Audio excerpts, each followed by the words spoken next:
साल था 1957। जगह थी जेदा, सऊदी अरब। अरब की धूप से तपती उस दोपहर में एक महलनुमा घर के अंदर एक बच्चे ने जन्म लिया। उस बच्चे का नाम रखा गया उसामा बिन मोहम्मद बिन अबाद बिन लादेन। वो नाम जिसने आगे चलकर पूरी दुनिया को दहशत में डाल दिया। उसके पिता मोहम्मद बिन लादेन यमन से आए एक आम मजदूर थे जो सऊदी अरब में आकर एक बिजनेस टाइकून बन गए थे। उन्होंने रॉयल फैमिली के लिए कंस्ट्रक्शन प्रोजेक्ट संभाले और उनके संबंध सऊदी के सबसे ताकतवर शाही घराने से थे। वह कई शादियां कर चुके थे। कहा जाता है कि उनकी करीब 22 से ज्यादा बीवियां और 54 बच्चे थे। उसकी मां आलिया खानम सीरिया की थी और मोहम्मद बिन लादेन ने कुछ समय बाद उन्हें तलाक दे दिया। नतीजतन उसामा अपनी मां के साथ एक अलग परिवेश में बड़ा हुआ जिसमें प्यार की कमी थी और पहचान की तलाश बचपन से ही गहराती गई। उसामा बचपन में शांत, लंबा, दुबला पतला, धार्मिक प्रवृत्ति का बच्चा था। उसने सऊदी अरब के सबसे प्रतिष्ठित स्कूलों में पढ़ाई की और किशोर अवस्था में ही उसने इस्लाम को केवल एक धर्म नहीं बल्कि एक मिशन की तरह लेना शुरू किया। वो वेस्टर्न कल्चर से नफरत करने लगा, अमीरों की जीवन शैली से घृणा करता था और खुद को मुसलमानों की रक्षा का जिम्मेदार मानने लगा। किंग अब्दुल अजीज यूनिवर्सिटी में पढ़ाई के दौरान उसकी मुलाकात हुई एक शख्स से, अब्दुल्ला अज़्ज़ाम। अज़्ज़ाम मुस्लिम ब्रदरहुड से जुड़े थे और जिहाद को इस्लामी कर्तव्य मानते थे। यही वो मोड़ था जहां उसामा की सोच ने एक खतरनाक रूप लेना शुरू किया। साल था 1989। सोवियत यूनियन ने अफगानिस्तान पर हमला कर दिया। ये हमला पूरी इस्लामी दुनिया में गूंज गया। इसी समय उसामा बिन लादेन ने सब कुछ छोड़कर अफगानिस्तान के मुजाहिदीन से जुड़ने का फैसला किया। उसने अपनी पैतृक अरब दौलत को अफगानिस्तान में जिहाद को आगे बढ़ाने में लगाना शुरू किया। उसके लिए ये युद्ध केवल अफगानों का नहीं था बल्कि पूरी इस्लामी उम्मा की लड़ाई थी। उसने अब्दुल्ला अज़्ज़ाम के साथ मिलकर मकतब अल खिदमात MAK नाम की एक संस्था बनाई जिसका काम था दुनिया भर से इस्लामिक युवाओं को अफगानिस्तान लाना, उन्हें ट्रेनिंग देना और सोवियत संघ के खिलाफ लड़ने भेजना। ये वही प्लेटफॉर्म था जिसने आगे चलकर अलकायदा का रूप लिया। उसामा अफगानिस्तान की गुफाओं में, पाकिस्तान के कस्बों में और अरब के बंजर इलाकों में घूमता रहा, एक विचार के साथ कि दुनिया के मुसलमानों को जगाना है, एक करना है और जो भी इस्लाम के खिलाफ है उसे मिटा देना है। यही सोच उसे अमेरिका के खिलाफ ले गई। सोवियत वापस चले गए लेकिन अब उसामा की नजर थी अमेरिका पर। उसे लगता था कि अब सबसे बड़ा खतरा इस्लाम को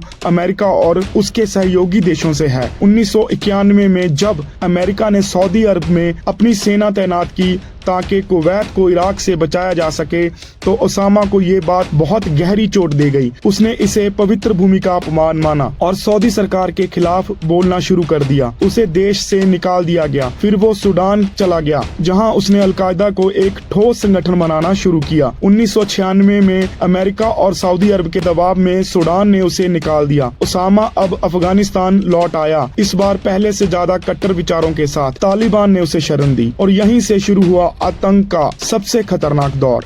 1998 में अमेरिका के दूतावासों पर केन्या और तंजानिया में हमले हुए, सैकड़ों लोग मारे गए। ये उसामा का पहला सीधा वार था। अब अमेरिका को सीधा दुश्मन घोषित किया गया। उसी साल उसने फतवा जारी किया कि हर मुसलमान का कर्तव्य है अमेरिका के खिलाफ लड़ना। और फिर आया वो दिन जिसने इतिहास बदल दिया। 11 सितंबर 2001 अलकायदा ने 4 अमेरिकी विमानों को हाईजैक किया। 2 विमानों को न्यूयॉर्क के वर्ल्ड ट्रेड सेंटर से टकराया गया, तीसरा पेंटागन से और चौथा खेतों में क्रैश हुआ। लगभग 3000 लोग मारे गए। पूरा अमेरिका स्तब्ध रह गया। पूरी दुनिया बदल गई। 11 सितंबर 2001 के हमलों के बाद अमेरिका की धरती पर सिर्फ इमारतें नहीं गिरी थी बल्कि गिरा था अमेरिका का वो भरोसा कि वो अपराज्य है। पूरा देश, पूरी दुनिया उसामा बिन लादेन का नाम सुनकर कांप उठी थी। अमेरिका ने इसका नाम दिया वॉर ऑन टेरर, यानी आतंक के खिलाफ युद्ध।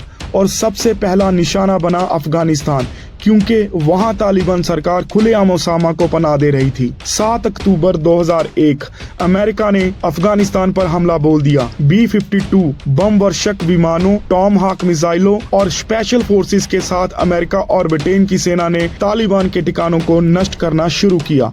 टारगेट साफ था, ओसामा बिन लादेन। इस हमले के बाद ओसामा अपने सबसे भरोसेमंद लड़ाकों के साथ भागकर चला गया तोरा बोरा की बर्फीली गुफाओं में, जो पाकिस्तान बॉर्डर से सटे हुए अफगानिस्तान के पहाड़ों में बसे हैं। यहाँ पर CIA ने हजारों पाउंड बम गिराए, लेकिन ओसामा वहाँ से निकल गया। कुछ कहते हैं कि एक खच्चर की पीठ पर बैठकर पाकिस्तान में दाखिल हुआ। 2002 से लेकर 2011 तक वो लापता रहा। ना कोई तस्वीर, ना कोई आवाज, बस कभी कभी पुराने वीडियो या रिकॉर्डिंग्स आती जिनमें ओसामा अमेरिका को धमकियां देता। अमेरिका ने उसे ढूंढने के लिए अरबों डॉलर खर्च किए। मोस्ट वांटेड टेररिस्ट की सूची में उसका नाम सबसे ऊपर था। उस पर इनाम रखा गया $25 million. CIA, ISI, MI6, Mossad, हर खुफिया एजेंसी उसकी तलाश में जुटी थी, लेकिन ओसामा कहीं नहीं मिल रहा था। पर हकीकत क्या थी?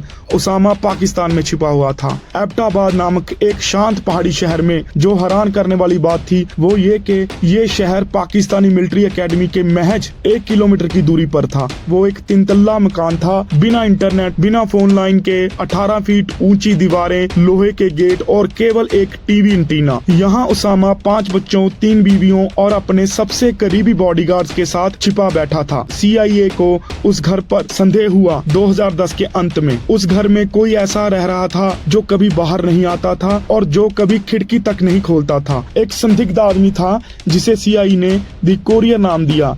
यहीं से ऑपरेशन शुरू हुआ। 1 मई 2011 की रात अमेरिका के राष्ट्रपति बराक ओबामा ने एक सीक्रेट ऑपरेशन को हरी झंडी दी। इसका कोड नाम था ऑपरेशन नेपच्यून स्पेयर। रात के करीब 1 बजे 2 ब्लैक हॉक हेलीकॉप्टर अमेरिका के स्पेशल फोर्सेस के कमांडो नेवी सील टीम 6 को लेकर पाकिस्तान की सीमा में दाखिल हुए। इन कमांडो ने रात के अंधेरे में एबटाबाद के उस मकान में घुसपैठ की।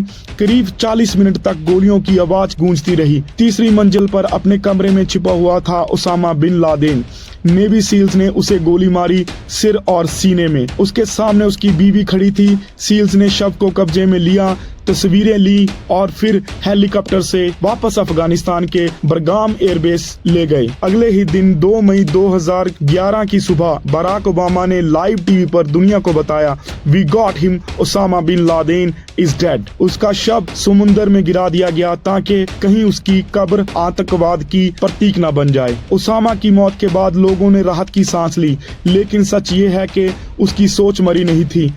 ISIS, बोको हराम, अल शबाब और सैकड़ों छोटे बड़े आतंकी संगठन उसी विचारधारा से निकले कि पश्चिमी सभ्यता इस्लाम के खिलाफ है और इसके खिलाफ जिहाद जरूरी है। हमजा बिन लादेन, ओसामा का बेटा, जिसे अगला लीडर माना गया था, वो भी आगे चलकर आतंकवादी संगठनों से जुड़ गया। लेकिन 2017 में उसे भी अमेरिका ने ड्रोन स्ट्राइक से मार गिराया। अब सवाल ये नहीं कि ओसामा मारा गया या नहीं, सवाल ये है कि क्या वो जीते जी जीत गया था? उसने अमेरिका को झुका दिया। 9/11 के बाद अमेरिका ने अफगानिस्तान और इराक पर हमला किया। लाखों लोग मारे गए। मुस्लिम दुनिया में अमेरिका के खिलाफ जहर भर गया। आतंकवाद और फैला। तो क्या ये वही था जो ओसामा चाहता था? कुछ विश्लेषकों का मानना है कि ओसामा का मकसद सिर्फ अमेरिका को नुकसान पहुंचाना नहीं था, बल्कि पूरी इस्लामी दुनिया को एक साझे दुश्मन के खिलाफ खड़ा करना था, और कुछ हद तक वो इसमें सफल रहा। लेकिन सच्चाई ये भी है कि उसके कारण लाखों मासूमों की जान गई, बच्चे, औरतें, बेगुनाह नागरिक, सिर्फ बस उसकी सोच की वजह से।